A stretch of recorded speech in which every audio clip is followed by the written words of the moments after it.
Before we get to our last game, Commanders Bucs. If you guys haven't played Pick 6 by DraftKings yet, what are you guys waiting for? We are well into the playoffs now. Time's running out. As the official daily fantasy partner of the NFL, DraftKings does fantasy sports like no one else. You can play for better payouts on Pick 6.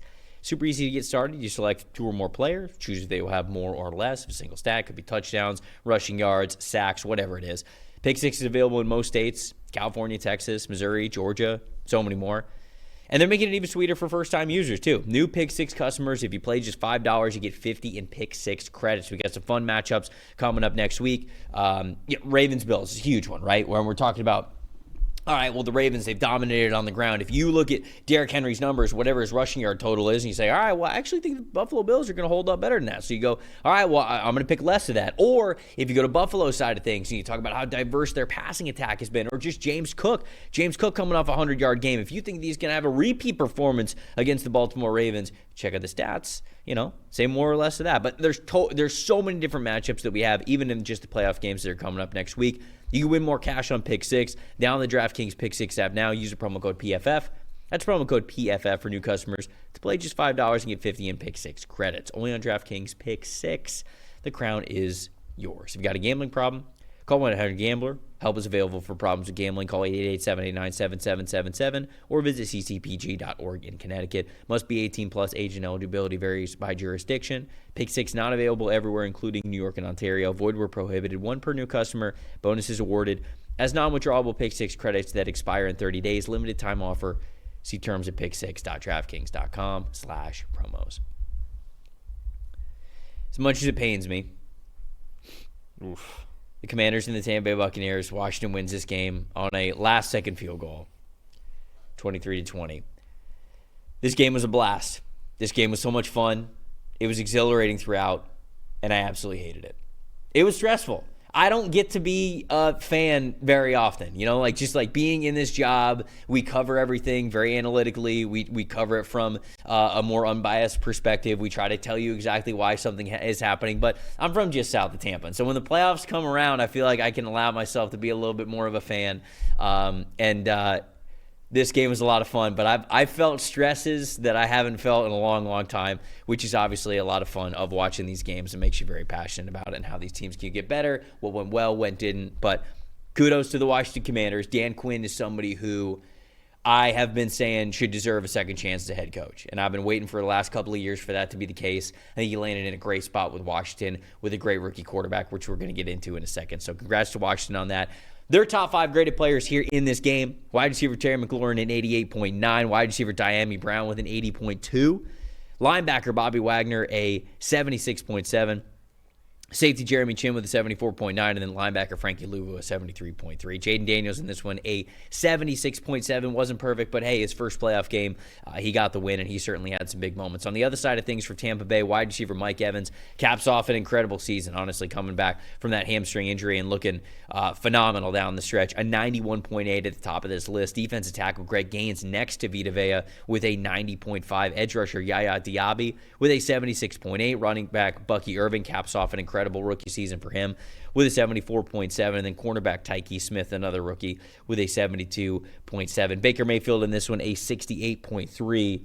The fumble really hurts Baker Mayfield in this one, and ended up being a backbreaker when it came to the final score when it was all said and done. What was your stat that told the story here, Dalton? Real quick, I find it, it's funny because, you were talking, I think you make a great point about, when we're in this business and we grew up with a certain team and, we're doing everything we do and we do everything in a neutral sense. And just so you know, I don't get to be a fan of a team very often because I root for the Jets. So you just had to get that in there. I just had to get that in there. So at least you get to do it as a matter of positive situation stress. The two co-hosts that I have the most, and you and then Connor Rogers on the NFL Stock Exchange, I get Jets all the time, and then also my future father-in-law grew up a diehard Jets fan. So when I go home, how do you surround yourself with so much negativity? I don't know how we got here.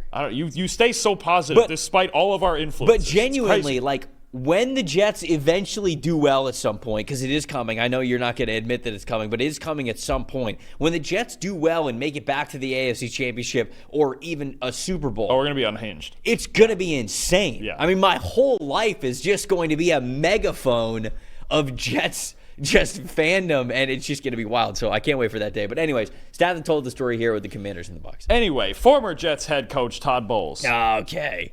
I'm not sure what the pass rush plan was on defense. Because if it's me, and I'm watching this offensive line, which is one of the 4 worst in the league at picking up extra rushers, all right? Against four or less, they're serviceable. Against the blitz, they're really not. It's just been a problem. It was my biggest concern for the Commanders coming into the game is Todd Bowles blitzed them roughly 60%. He blitzed Jayden Daniels roughly 60% of his dropbacks back in week 1. I'm figuring he might do it more than that in this game.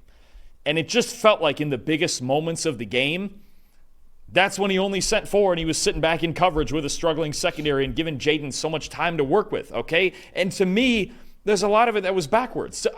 For me, on every single third and or fourth down in this game, I'm blitzing. Early downs, he sends an extra rusher at least on Daniels. 12 out of 26 early down passes. Okay, yeah. Fine, you're in between. They run the ball a lot. They run a lot of screens. I think maybe the highest rate of screens in football, or at least top 3. I get it. Third and fourth down, 18 dropbacks, 5 blitzes. Yeah, there were a couple times where they were blitzing with 3, and I was like, And yeah. What are we doing And there? honestly, and I love Levante David. He's not catching Jayden Daniels. First of all, nobody's catching Jayden. He did once. He did once in the first quarter. And I don't know. I'm not convinced Jayden was running full speed, but I'll hat tip to Levante no matter what. And even within this game, Washington, their pass protection against 4 or less rushers, right around a 60. Is it great? Maybe not, but it's good enough, especially for Jayden. When they sent 5 or more, it was a 37. And Jayden, the funny part about Jayden's splits with against 4 or less, 5 or more here is that his grade against the blitz is super jacked up by the one throw he made on the first drive to Terry McLaurin.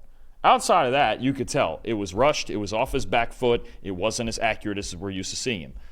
Against 4 or less, against non-blitzes, the grade was tilted down by one bad throw he made on the goal line that could have been picked off. But otherwise, he was fantastic. Against the blitzes, 2.67 average time to throw for Jayden.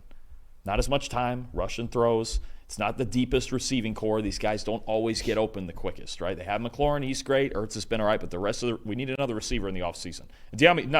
No question, De'Ami Brown was really good in this game. Stepped up, yeah, big time. But we don't really helps out my draft prior. So let me tell you. But we don't usually. I'm happy to admit that part. But we don't usually see that. When Bowles didn't send a blitz, time to throw was 3.23, and it's not because he was back there improvising. He just had time to survey the field. Yeah. And to me, in every big moment in this game, and I think it got less and less as the game went on, I'd have been blitzing Daniels. You have to, especially after Jamel Dean got hurt. We know the Bucs can't cover. We know they can't sit back and cover. Certainly not for 3.2, 3.5, 4.5 seconds. They can't. We've known this since week 5. I just thought this game plan, if the Bucs were going to win on defense, should have been a whole lot more aggressive, especially in big moments.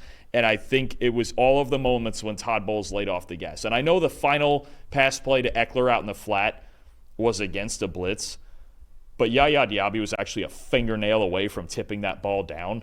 And that, to me, was actually a good play call. It was everything before that. The touchdown throws down on the goal line. There was a play over the middle there was a play right before that over the middle to De'Ami Brown. It was a huge play on that last drive where it sends a 3-man rush. It's not going to happen because the combination of the Bucs not having Diaby's really good, Vea and Kancey cause problems inside. They don't have a Micah Parsons or an elite pass rusher. Right. And we know darn well they can't cover. Todd Bowles had to go out on the sword in this game if he was going to win it. He needed, just like he did in the first game against his team, to send. I expect next week when the Lions play the Commanders, I wouldn't be shocked if Aaron Glenn blitz like 80% of Jayden's dropbacks. Well, because it's not so much Jayden as it is they can't protect it. Yeah. They are incapable of pass protecting against blitzes. I think Aaron Glenn should just send the gas every single play next week against Washington. Look, I think that there were some things that Todd Bowles in this game did that I didn't love. Honestly, taking the field goal instead of going for it on the 27, the very first drive, where it turned from 4th and 7 to 4th and 2, and you had the opportunity to go for it on short fourth down, and you could have got a touchdown there. Look, I'm not saying that's the most egregious one. Would I have gone for it? Yes, I would have. I fully know that doesn't guarantee that you're about to get a touchdown.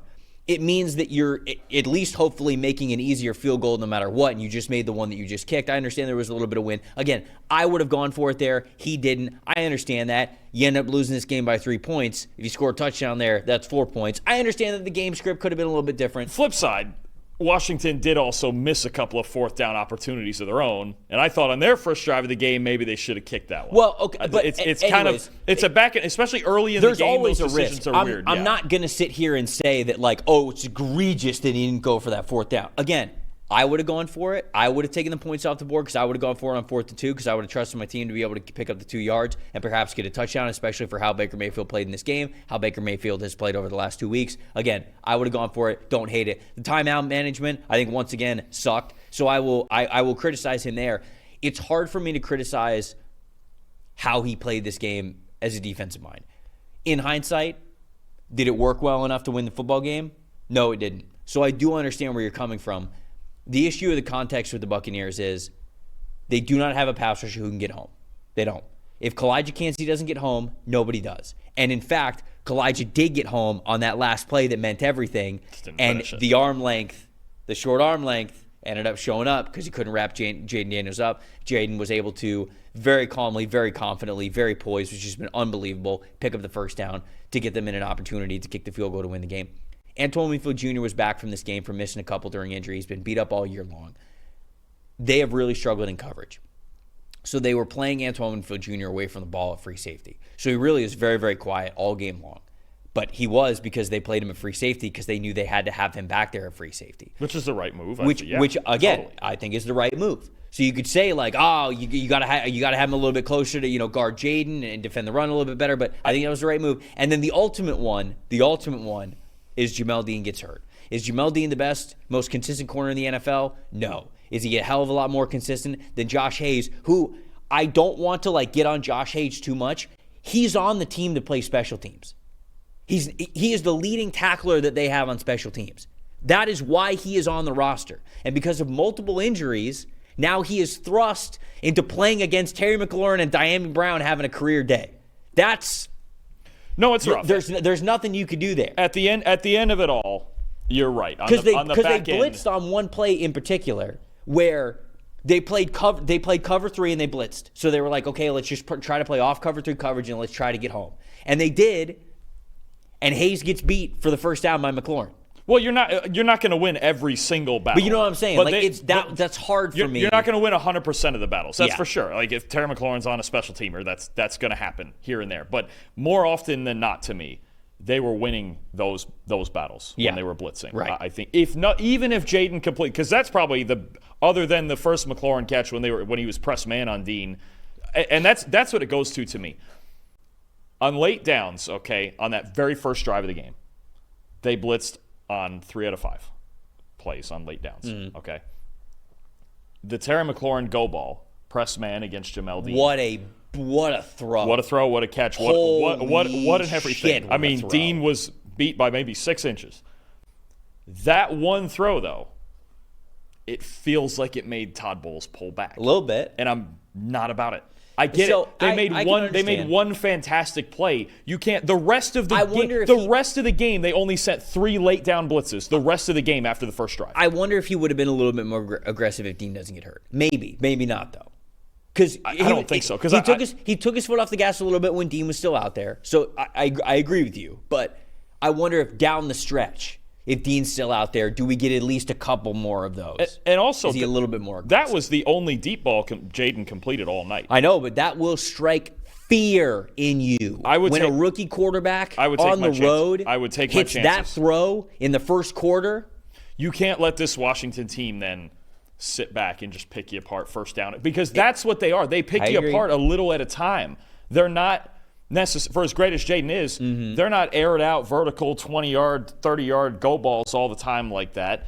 They actually manufacture first downs better than most teams in the league. So you can't get dinked and dunked. And in the second quarter when there's a 9-minute drive, that's how you can't get beat. You have to heat him up. And if he hits those home run shots, more of them, then so be it. You weren't meant to win. But I think it was not aggressive enough in big moments. That's fair. In this That's game. fair. And again, I would fully expect Aaron Glenn with the Lions to look at this game and go, okay, let's just turn up the heat. Just like he did on Sam Darnold. Yeah. And I think the same thing that worries me for the Commanders in this game was, can they pick up blitzes? They couldn't. Yeah. And Bowles just didn't blitz them enough. That's where I go into with the Lions next week, and I go, all right, I watch this tape, and I'd still blitz the hell out of them. I just don't think Todd did it enough. I think that this game, I said that this game ruled. It was so much fun. If you play this game 10 times, I think it maybe could very well be a 5-5 thing. And in this game in particular, the reason why Washington comes out on top, my stat that told the story, is the time of possession. Sometimes you look at time of possession, and we'll say it on the show, like, oh, obviously this team just kind of controlled things a little bit more, and that can have a ripple effect in a couple of different ways. But at the end of the day, Washington had the ball for 36 minutes. Tampa had it for 24. Not exactly, but around those numbers. Washington had it 36 and Tampa had it 24. Washington punted 0 times in this game. Tampa punted twice. Tampa's offense was catching fire in the second half. They had 3 possessions. 3. Baker Mayfield's look, Jayden was awesome. But I'm shouting out Baker Mayfield here. Baker Mayfield was my most impressive. Dude, he was 15 for 18. He had a $185, 2 touchdowns. He had 7 carries, 23 yards. He had that huge 18-yard run when his team really needed a spark, and he was the reason why he willed them to get that last touchdown. Like, Baker was incredible in this game. He just didn't have the ball. And it's an excellent job by the Commanders. They had 15 third down tries in this game, converted 8 of them, so converted 53%.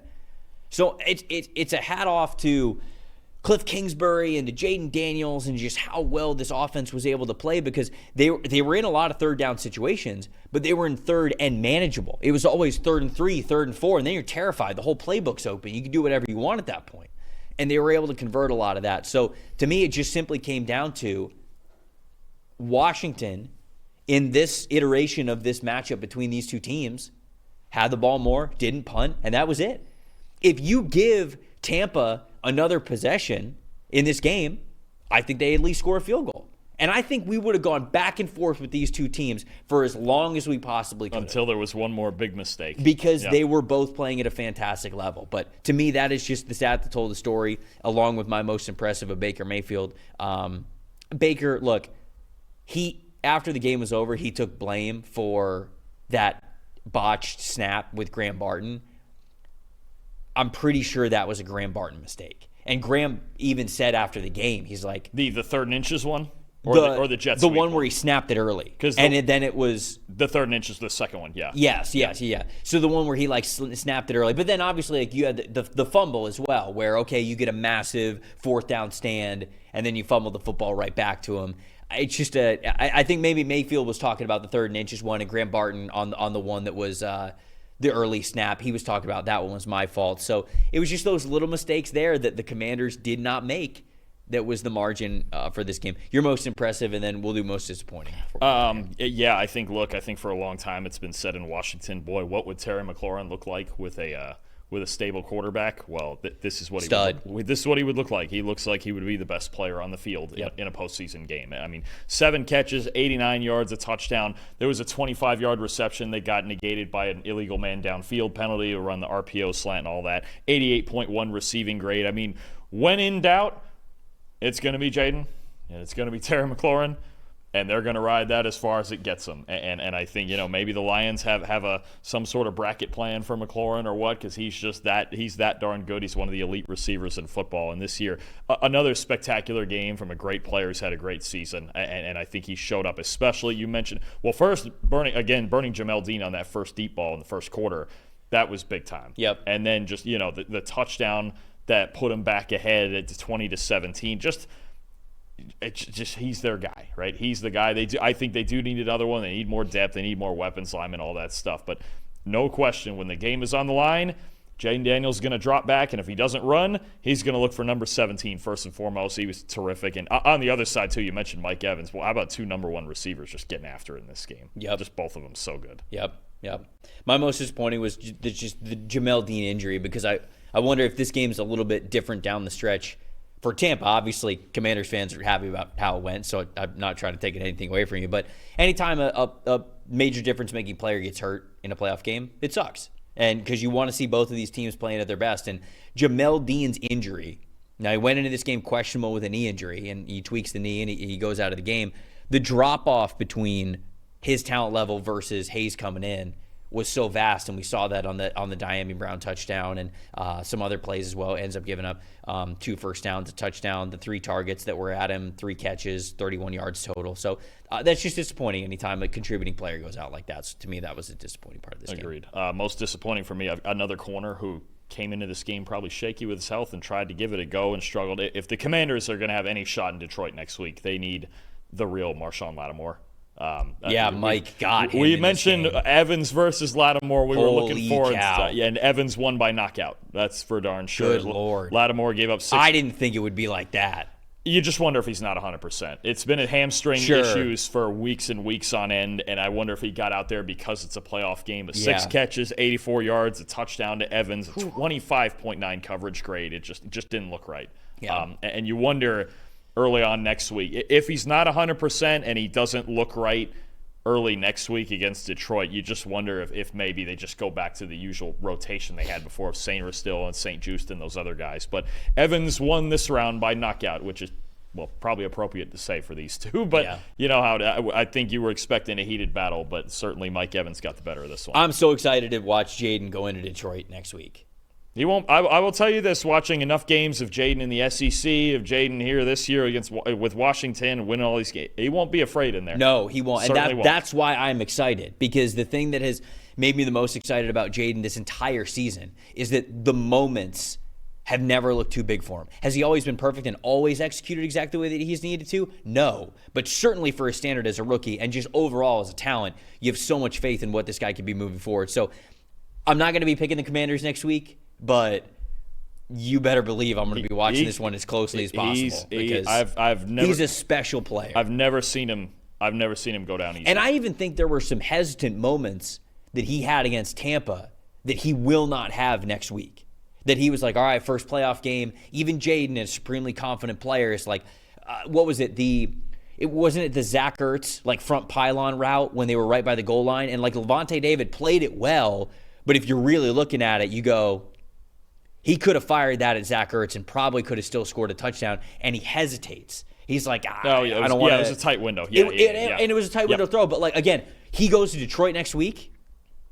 I don't think he's hesitating that throw. I think the scariest part about him is whenever he makes a big play or takes off, especially it's like weird. After he takes off for a run, he takes some of those big hits, and like that time McCollum got him on the sideline.